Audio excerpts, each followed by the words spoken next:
You know that feeling when you wake up tired, even after a full night's sleep, when you push through your day running on empty, wondering where your energy went? Here's something most people don't know, that fatigue may actually be happening inside your cells. That's why I've been using anti-factor lipids powder from Nutritional Therapeutics for years. I don't go a day without it. It's based on over 20 years of research and a patented process called membrane lipid replacement, which actually repairs the damaged components of your cell membranes, restoring your cell's ability to produce energy the way they did when you were younger. Clinical studies show anti-factor can reduce fatigue by up to 40%. Just 1 or 2 scoops a day. Mix it in a smoothie like I do, sprinkle it on food, and you're giving your body the science of youthful energy. Anti-Factor Lipids Powder comes in 2 convenient sizes. For more information and to order, just call 800-982-9158, 800-982-9158, or go to antifactor.com. That's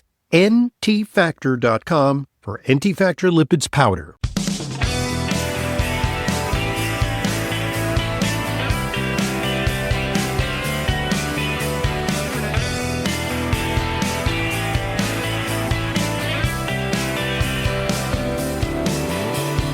Welcome to today's Intelligent Medicine Podcast. I'm your host, Dr. Ronald Hoffman.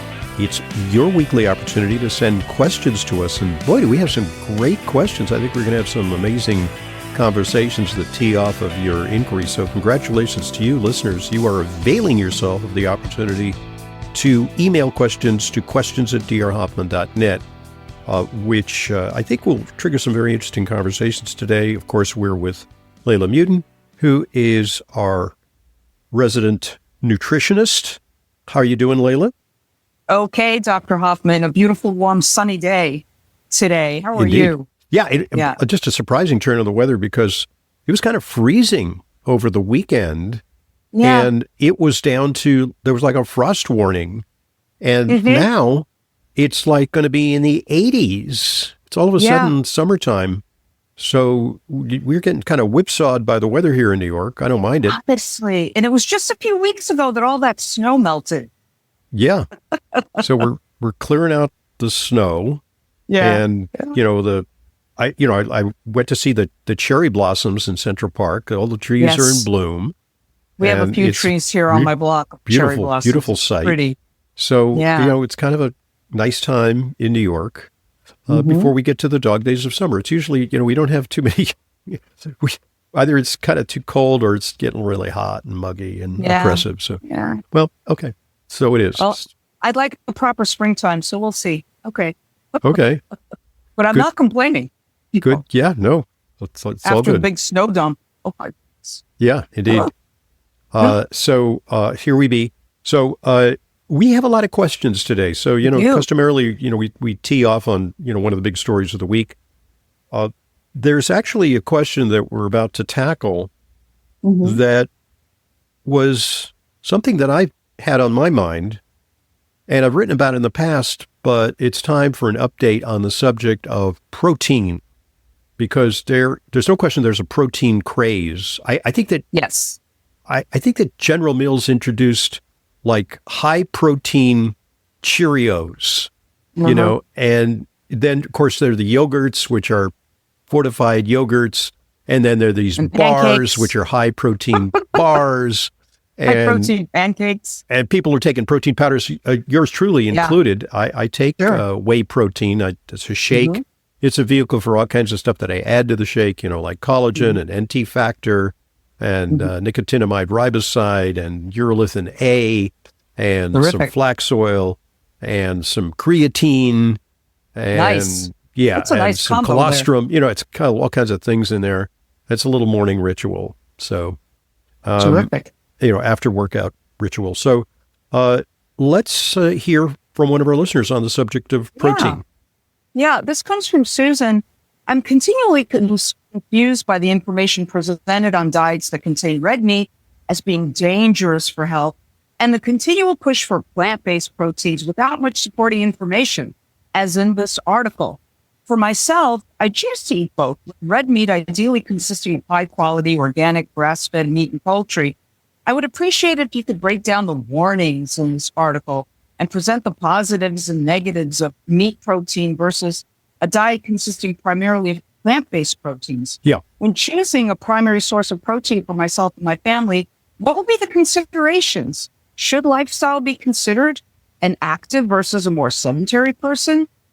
Maybe perhaps certain health issues should be factored in, diabetes, cardiovascular disease. I appreciate and value your input as you present facts in a clear and meaningful way. And, this article makes claims that I hope you can come back. Fantastic. That's actually a perfect lead into the article in our newsletter, is that it asks all the relevant questions about this controversy. Yeah. Yes. Important stuff. The article is Americans are eating up the meat industry's health claims. Consumer appetites for protein are fueling record meat sales, raising experts' concerns about the risk of heart disease and other illnesses. Now, we know since the new dietary guidelines, red meat is right up there if you're reading it left to right. And this is a bit of a pushback from Yale Medical about, yes, we need protein, but most Americans are getting enough protein. Saturated fat, we've known about for decades. It's common in red meat and contributes to increasing LDL cholesterol levels, hardening the blood vessels, and in turn, raising the risk of heart attack and stroke. And all mammalian meat tends to be very inflammatory, they assert. Yeah.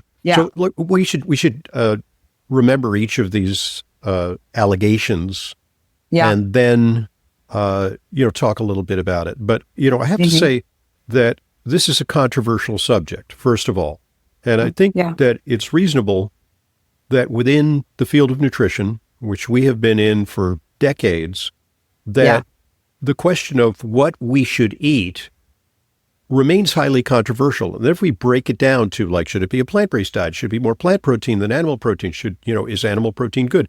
And you've written about some of the downsides of plant protein.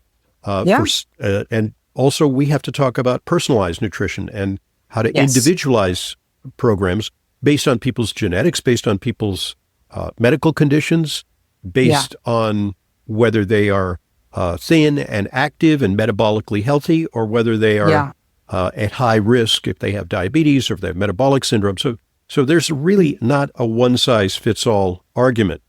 And so I just want to comment that this issue has been politicized.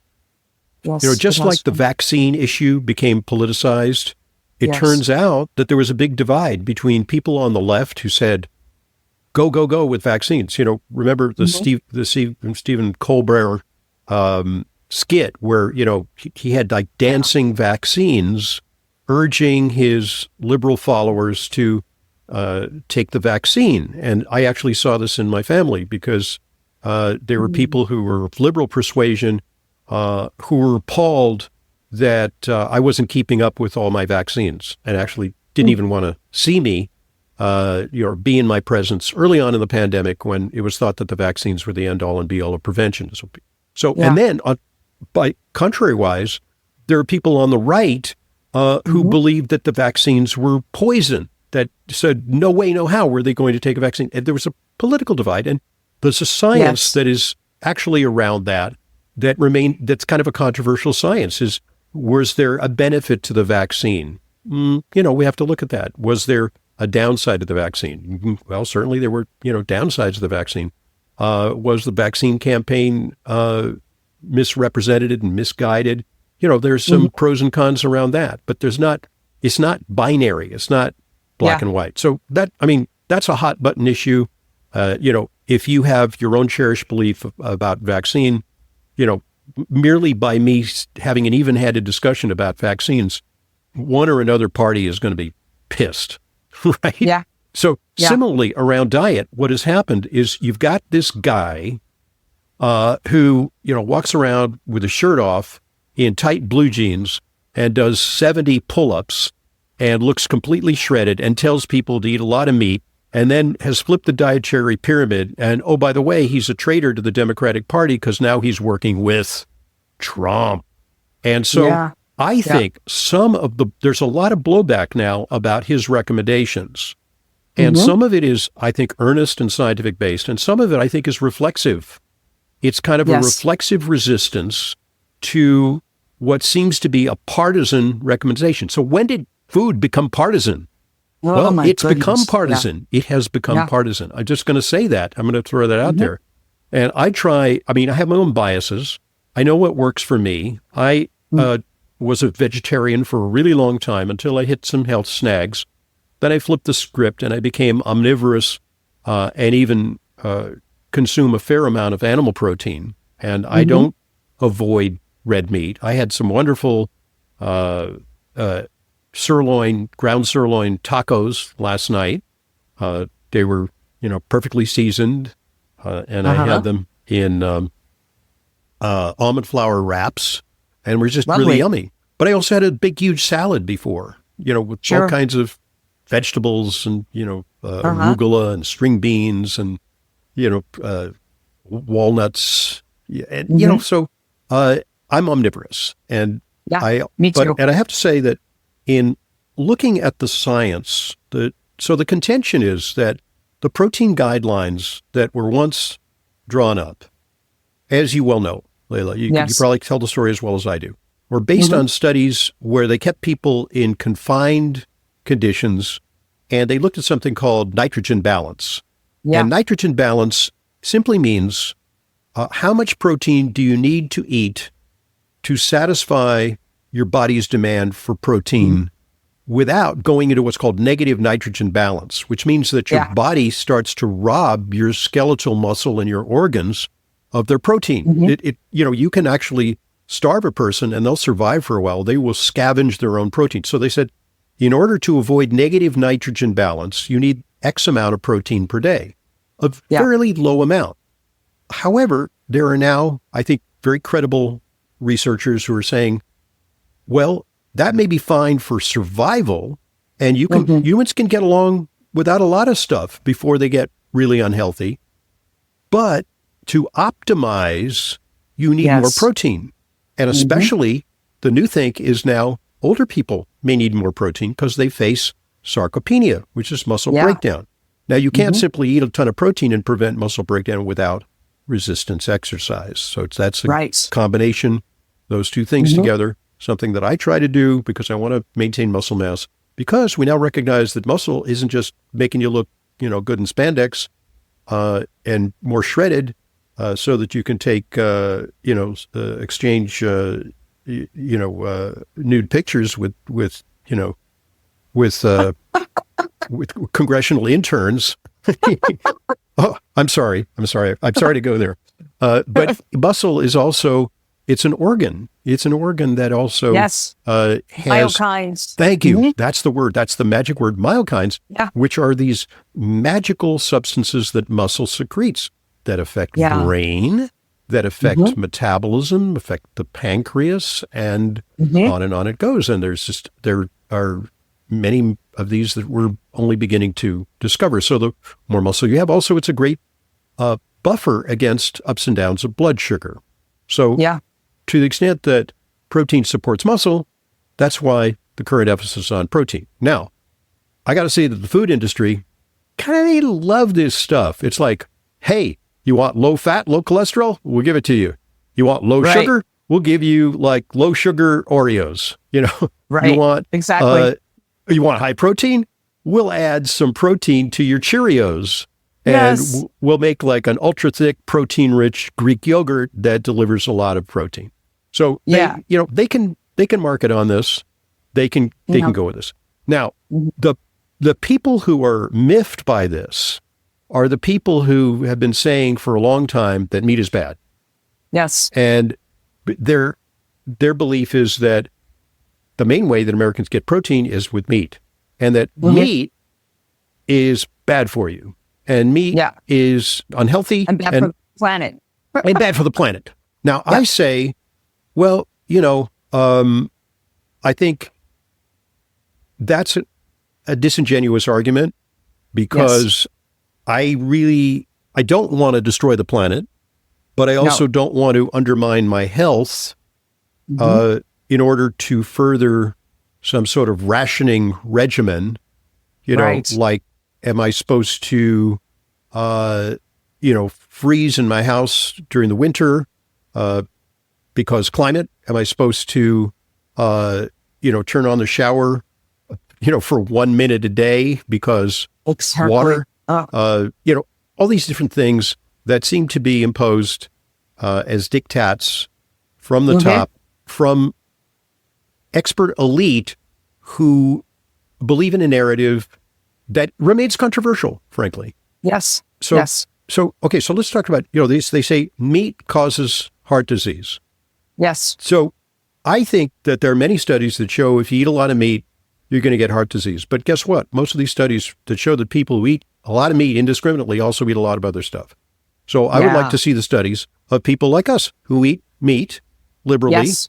but Right. we're also very low in sugar, carbohydrates, and processed foods. Exactly. I think, I believe I'm a case in point because as of fairly recently, I have zero coronary plaque. Now, the meat I think that switching from a vegan diet to a meat diet raised my cholesterol, no question. Because I remember when I was a vegetarian, my cholesterol was like 125 or 135, very low, very low. So, and I was also not eating much fat, so very low cholesterol. Yeah. I was eating, brown rice and beans and tofu and, that kind of stuff. Miso, macrobiotic kinds of foods, lots and lots of greens, kale, da-da-da. Yeah. And then I flipped the switch and I began consuming animal protein and high-fat dairy as well. Although I limit my dairy because it gets me congested if I have too much dairy. But butter I tolerate, ghee I tolerate. So olive oil, yeah, sure, a lot. So I have a fairly high-fat diet. But we're not talking fat. We're talking protein, and animal protein. So there are actually many studies that show that high-fat dairy is not associated with cardiovascular disease. In fact, there's somewhat of a protective effect of high-fat dairy. Why? Because satiety. Yes. Satiety. So when you go to low-fat, you lose something. You lose the satiety value of fat. Fat prevents you from seeking out more food. And if your only food options are low-fat foods and non-meat foods, you're going to eat a lot of pasta. You're going to eat a lot of, even on a healthy diet, you're going to eat a lot of, French fries, potatoes. Where do people get their, food from? Okay, so. Exactly. So, I'm kind of giving away the goods on this article that I want to write, but there's also something, and we've talked about this. It's called the protein leverage hypothesis, which means that people seek out food mostly for the protein value. Yes. You can survive on a very low carb diet as long as you get adequate protein. Yes. And it's inherent fats. And it's inherent fat. And the fats also has satiety value. But so let's say there's very little protein in the foods you eat. Well, in order to meet your protein demands, you're going to eat more food, and hence you're going to get more calories, and hence that may make you fat and more insulin resistant. So that's the protein leverage hypothesis. Again, it's a little simplistic. It's, kind of like a mechanistic, like this is your car. This is the fuel that your car, well, people are much more complicated. But there's something to that theory for many people. So finally, there's this inflammation thing. They say meat is pro-inflammatory. I've looked at what's called the DII, the Dietary Inflammatory Index. And I'm fine with the fact that they say that lots of refined foods and sugar and all that's pro-inflammatory. I have to say that I find it dubious that animal protein is pro-inflammatory per se. Yeah. Great. I don't think so. I don't think so. No. And especially good quality. We're talking about not tainted with antibiotics, hormones, anything like that. And there's a reason, Dr. Hoffman, that our Stone Age ancestors, when they killed an animal, they instinctively went for the organ meats. Nose to tail. Nose to tail, yeah. Not just the protein, but the inherent fat that's in it, and being the most nutritious part of the animal, and even leaving more of the flesh for other animals. Even my grandparents, and the liver and the heart. Even my grandparents saved the schmaltz from chicken. Yes, they grew up in deprivation in the early 20th century, and if you got a chicken, great. A chicken for the Sabbath was a big thing, but you wouldn't cut out the fat or take the skin off. No. You'd save it, and then you would make what's called ribbonous, which is chicken skin fried in fat. Which was yum. Chicken bacon. Yeah, it's chicken bacon. It's kind of like chicken bacon. Yeah. Like but salmon bacon. Jews can Right. have bacon. So this is what. Yeah, So yeah, anyway, yeah. so traditional diets Mhm. had are associated with a lower risk of cardiovascular disease, and modern diets, not because of the meat, are associated with an increased risk of cardiovascular disease.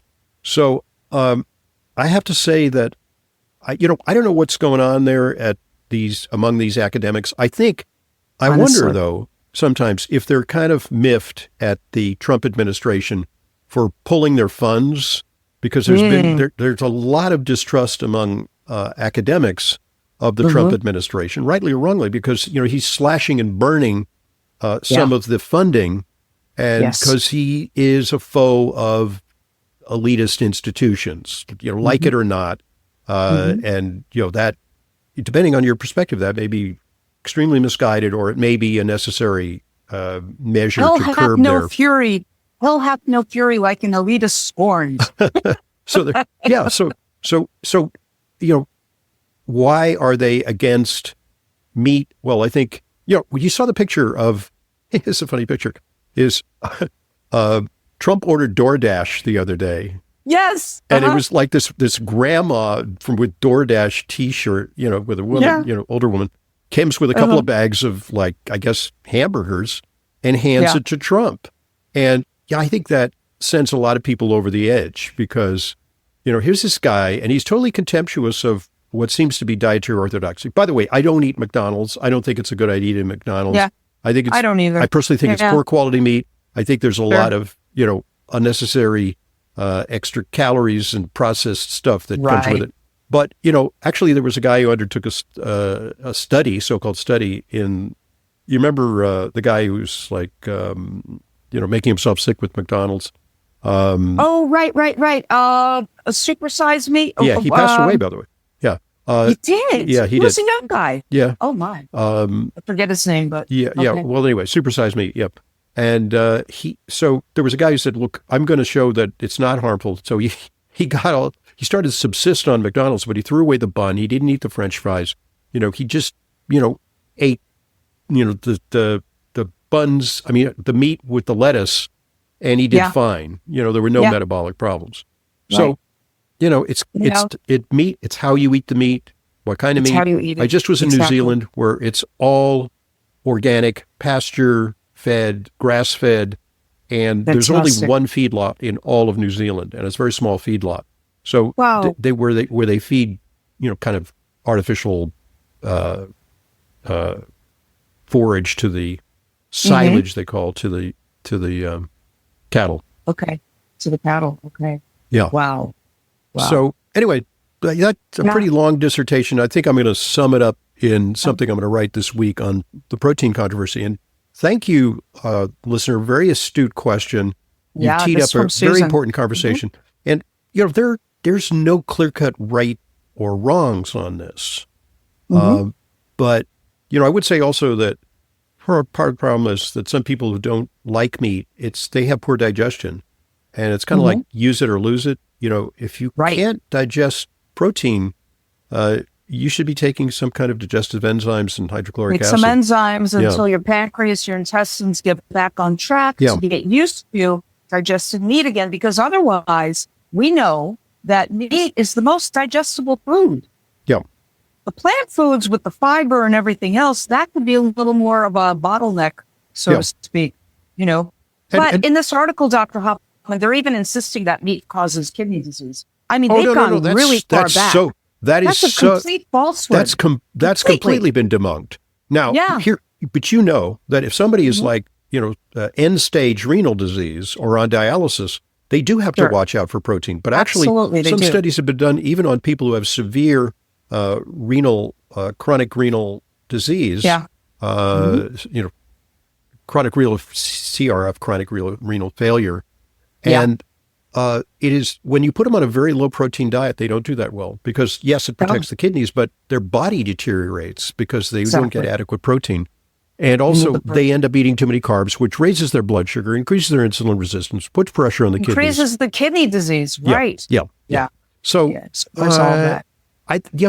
and I don't know, again, I hope that in that article they do express the both sides of the controversy, but what they tend to do is they tend to go to one source, and the source echoes what they'd like to say, which is like, bottom line, Trump's a doofus and RFK Jr. is a madman. Right. That something like that. Yeah, I mean, that's the narrative. Like that. That's the narrative. Right. And right. Yeah, well, basically, they gave the pros of meat intake from the Meat Institute, but all the pushback in the last word was all about Yale. So, yeah. All right. Susan, thank you so very much for sending us this article. And you could look forward to Dr. Hoffman's upcoming article on this controversy. Yeah, you've soon inspired me to write down some of these thoughts. And, I'll provide some studies and some references to support that. Okay. Boy, we've gone a little long-winded answer on that question, but let's allow one of our sponsors an opportunity to share an important message. So here goes. Listen up. Now, more than ever, it is important to have a healthy immune system. Many health professionals agree that probiotics are a leading natural therapy for boosting immune health. Why? Because 70% of your body's immune cells reside in the GI tract. By taking a superior probiotic daily, like Dr. Ohhira's probiotics, you can enhance your overall immune system and immune response. The key to Dr. Ohhira's success is the 500-plus postbiotic metabolites that are in each capsule. Postbiotic metabolites are important to the regulation of most systems in our body. For a short-term immune boost, try Dr. Ohhira's Propolis Plus. Merging nature and science, Dr. Ohhira's Propolis Plus combines Brazilian green propolis, vitamin E, astaxanthin, and tocotrienols for additional and powerful immune support. Be proactive about your immune health. Ask your retailer today about Dr. Ohhira's probiotics and Dr. Ohhira's Propolis Plus today. Also available online. Thanks for listening, and thanks for supporting our sponsors. They're what make intelligent medicine continuing free resource to you. Doesn't get any better than that. Free resource. I like that. Yeah. Okay. Absolutely. Okay. We've got an email here from Louise. Louise says, Dr. Hoffman, I love the podcast with Cal Cranmer. I wish this could be replicated in New York. We could use an assisted living model here, like the one he has created in Arizona. Can you comment on that? Yes. Okay. So, what this refers to, and you ought to listen to this, I sought this guy out. He didn't, like some of the people who come on the podcast, they pitch me and I go, oh, that's an interesting idea. And most of the pitches I say, no. I'm sort of like, like in baseball, like, you stand at the plate and you go, nope, that's a ball. That's inside, outside. I'm waiting for my pitch. And then, sometimes I'll say, I'll take a swing at it and say, invite a person on. But sometimes I'll just say, somebody's doing something amazing and I'm going to seek them out, which sometimes I have to hunt these people down. And so I got wind of a nursing home guy named Hal Cranmer, who has a series of nursing homes in Arizona. Now, nursing homes have a really bad reputation because they're kind of like warehousing the elderly. There's a lot of nursing home abuses. They're understaffed. The care is poor. The food is crappy.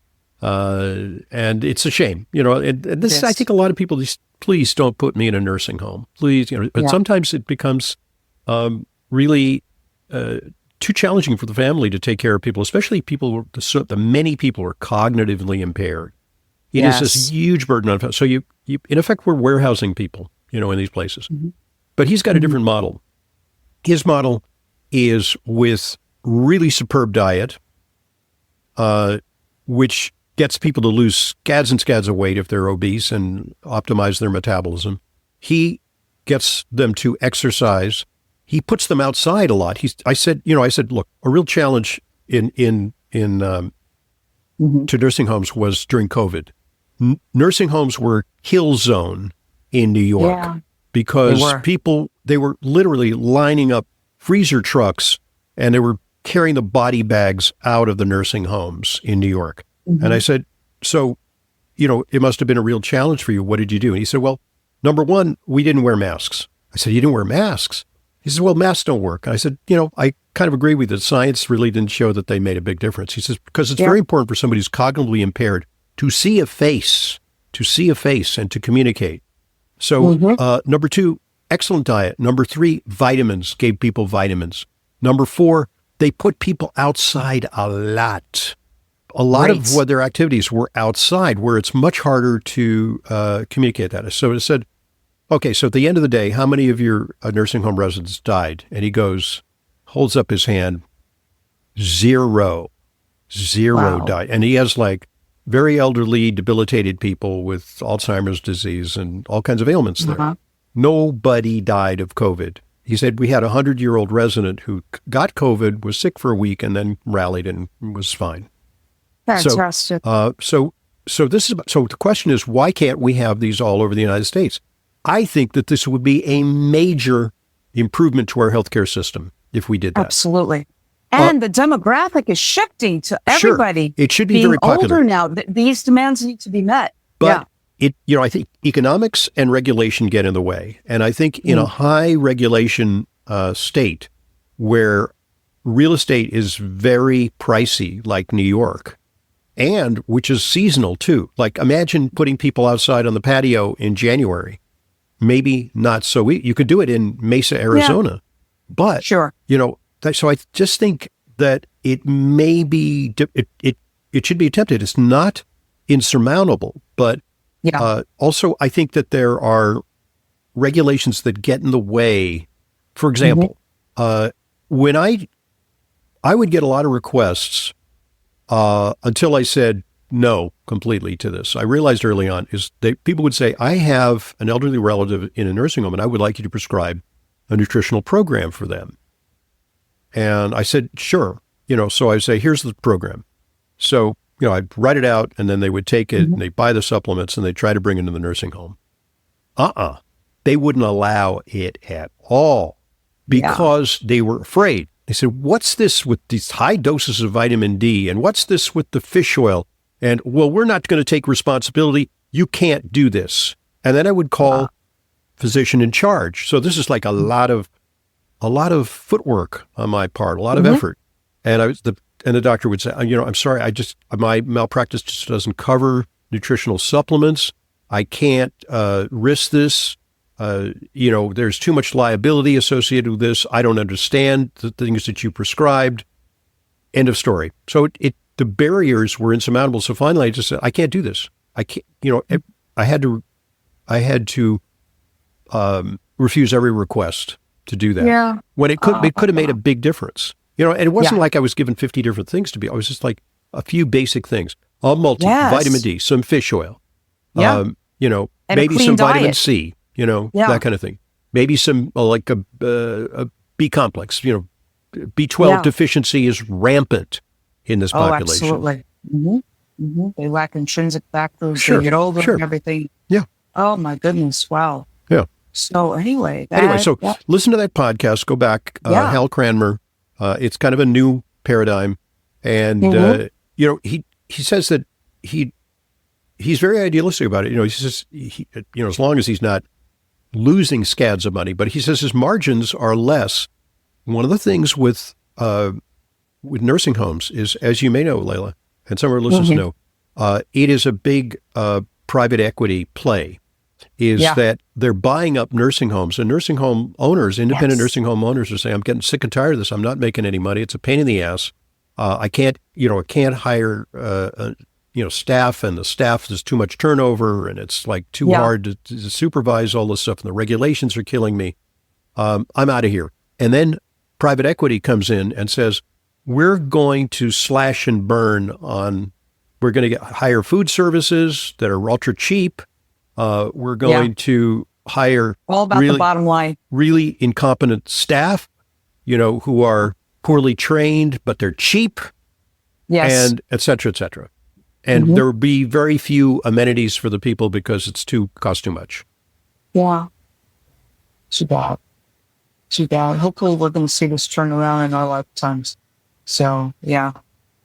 I imagine I may wind up in one of these assisted living facilities 20, maybe God willing, 30 years down the road or something like that. I think these are the things I think I'm going about. to do is I'm going to book one of those round the world cruises, that take like a year, and then I'll just re-up, every year after year. You'll just stay on the ship. I'll just be like the oldest guy on the ship, and they'll say, "How long you been on the ship?"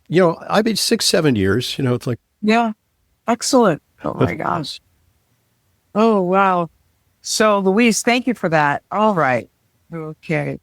Okay, good Let's point see. at which to ask you for a preview of what we're going to address in part 2. So, Yeah. what's the next question?